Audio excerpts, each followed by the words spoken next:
alors Marcel tey jii da nga tànn benn chiffre pour wax ci ay nit yu nekk ci société civile bi te rek jamono ji ñu caabi féete leen ginnaaw. c'est ça caabi féete leen ginnaaw soxna Naata en tout cas plus exactement tey lundi ñu ngi nekk en garde à vue ñu ngi nag comme ni ñu ko gisee ci chiffre bi au nombre de 17 donc fukk ak juróom ñaari membre bu COLIDEP plus exactement le collectif pour la libération des détenus politiques kon nag ñoom la ñu daal di rek placé en garde à vue jusqu'à ce lundi dans les locaux de la sûreté urbaine de Dakar ñu jàpp leen gannaaw bu ñu leen jàppee kon samedi ci place de l'indépendance ndax dañoo bokkoon rek ci benn manifestation boo xamante ne préfet bi daf ko tere woon kon nag tey lundi bu ñu sukkandikoo ci yenn sources yi ci biir boobule organisation et bien dañ leen di nar a jébal ki nga xamante ne moom mooy procureur donc ba ca parquet ba les membres du collectif pour la libération donc des détenus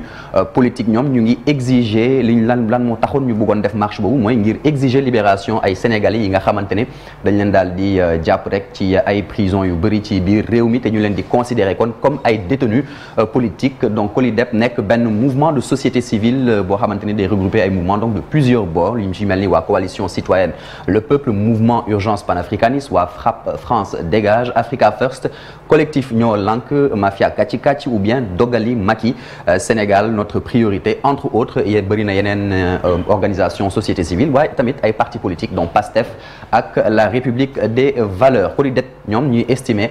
que jamono ji yooyu les détenus politiques en tout cas yoo xamante ni caabi mu ngi leen féete ginnaaw eh bien ils sont à peu près une vingtaine soxna Naata. bokk na ci ñooñu ñaar ñoo xam ne dañ leen teg loxo ci lu laale ci ay yëglekaay. c'est cela soxna Naata parmi détenus politiques yooyu kon comme ni nga ko waxee am na ci ñaar yoo xamante ne dañ leen daal di emprisonné pour détournement de une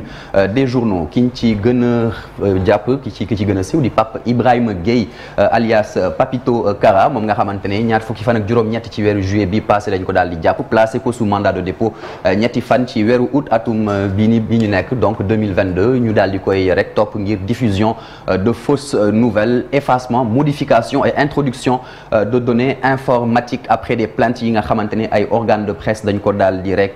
jébbal ñi nga xamante ñoom ñooy autorité boobu noonu dans le quotidien l'Observateur am na tamit ki nga xamante ne moom mooy Ousmane Diagne moom nga xamante ne juróom-ñetti fan ci weeru août lañ ko daal di jàpp placé ko sous mandat de dépôt pour diffusion tamit de fausses nouvelles effacement et modification de données de journaux gannaaw ba ko procureur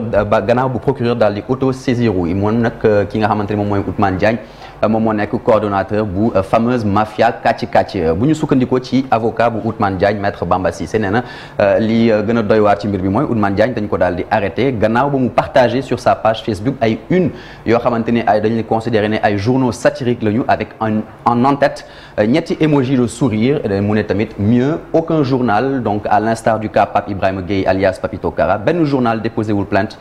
contre ki nga xamante ne moom mooy Ousmane Diagne l'Observateur par exemple cité na ko n'a pas déposé de plainte c'est le procureur donc qui s'est auto-saisi c'est tout simplement extraordinaire dixit maître Bamba Cissé soxna Naata. alors am na ñeneen ñaar ñoo xam ne ay waxtu ginnaaw ba imam Alioune Badara Ndao génnee àdduna ñoom ci lañ leen teg loxo. plus exactement 24 heures après donc le décès de l'imam Alioune Badara Ndao yeneen ñaari doomu aadama donc plus précisément ki nga xamante ne moom mooy Abdou Karim Gueye Karim Xurum Xaax et professeur Cheikh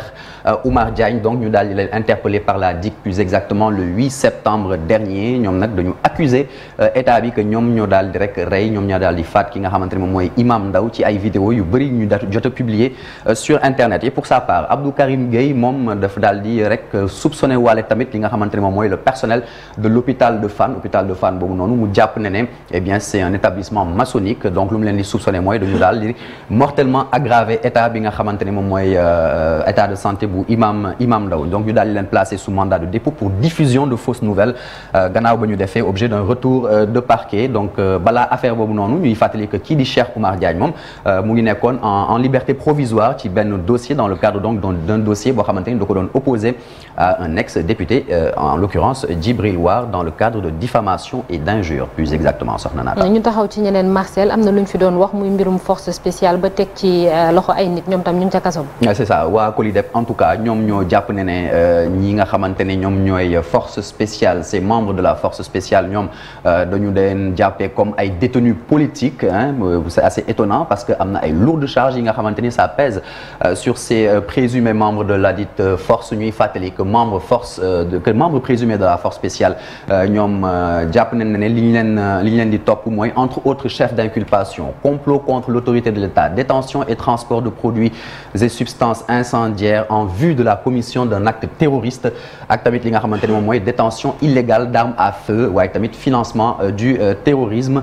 11 présumés donc membres de la force spéciale la ñu daal di jàppoon diggante fukki fan ak juróom-benn ak fukki fan ak juróom-ñeent ci weeru juin bi passé en marge donc d'une manifestation ñu koy fàttali boo xamante ne waa coalition intercoalition Yewwi Askan Wi ak Wallu Sénégal ñoo ko bëggoon organiser te ñu interdiroon ko waaye ñu gis na ne qu'avec le décès en garde à vue de ki nga xamante ne moom mooy François Mancabou te ñu ko doon wooyee vieux gradé désormais ñu ngi toll ci fukki nit yi nga xamante ne dañ leen daal di yóbbu en prison te ñu bokk ci force spéciale boobule donc fukki yooyu noonu ki ñu ci gën a mën a jàpp mooy Pape Mamadou Seck ti nga xamante ne dañ ko jotoon a yóbbu pavillon spécial et bu hôpital Aristide Le Dantec waaye mu daal di mujj en tout cas mu daal di mujj daw ba ñu mujj ko donc rattrapé indiwaat ko en prison ils seront rejoints fukki doomu aadama yooyu en prison par Amidia alias Nadine moom nga xamante ne coordinatrice adjointe bu PASTEF Sam Notaire plus exactement moom nag moom moo admettre ne devant ses avocats que dafay daal di yónnee ay somme d'argent yu takku au nommé Mor Gueye alias commandant sur instruction de Max Killuminati soxna Naata. alors Marcel léegi ñu jeexale ak situation ñeneen ñi. situation ñeneen ñi le COLIDEP moom tamit mu ngi jàpp ne rek am na ñeneen ñi nga xamante ne ñeent la ñu plus exactement fu mu nekk nii ils sont considérés comme détenus politiques te ba léegi xamaguñu fan la ñuy nar a mujjee ci yooyu les dossiers kenn kuñ ci mën ci jàpp l'un des derniers en date mu di Ndongo Diop te nga xamante ne dañ ko daal di jàpp ca Diourbel fukki fan ak juróom-ñaar ci weeru octobre bi passé donc Ndongo Diop dañ ko daal di jàpp sûreté urbaine moom moo ko jàpp gannaaw benn live de 42 minutes et 57 secondes bu muy daal di def rek di wax ay wax yi nga xamante ne daal dafa ñagas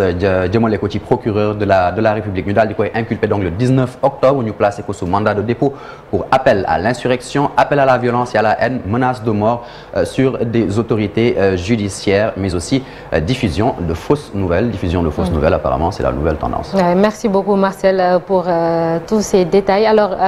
Chérif ci benn minute rek ndax ñi fi Marcel lim ñëpp mën nañ leen a considérer comme des détenus politiques mën nañ cee boole sax suñu naataangoo bi di Pape Alé Niang te ñu teg ko loxo ci week-end bi. waaw ci Pape Alé moom sax la bëgg ñu taxaw tuuti ndax man dama jàpp ni place journaliste du ci kaso wala ci ay commissariat ni brigade de gendarmerie la place du journaliste mooy ca rédaction mi ngir mën a informer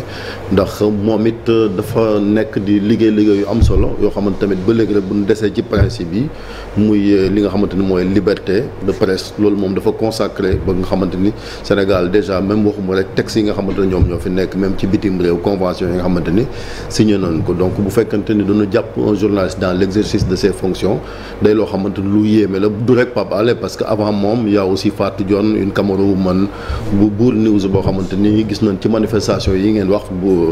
COLIDEP boobu ci place de l'Indépendance samedi police brutalisé ko ba finalement ci lalu hôpital la mujj te loolu je pense que c'est pas bon pour un pays boo xamante ni dañ ne dëkku démocratie la moom moo tax gis nga ko Reporters sans frontières mois de mai bu ñu def seen classement yi gis nañ ni quand même Sénégal day ñàkk jéego ci yi moom moo tax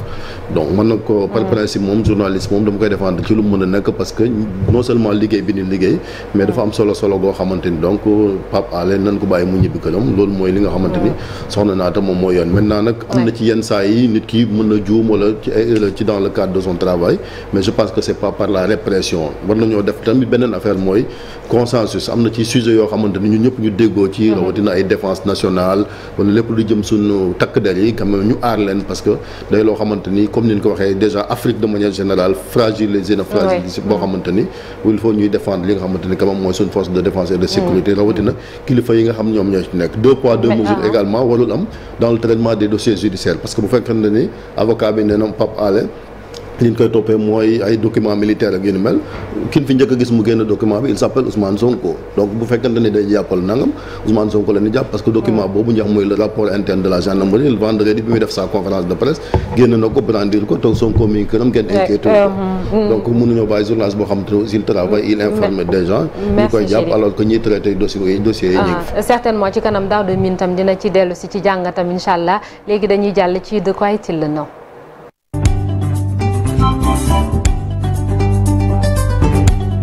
tey jile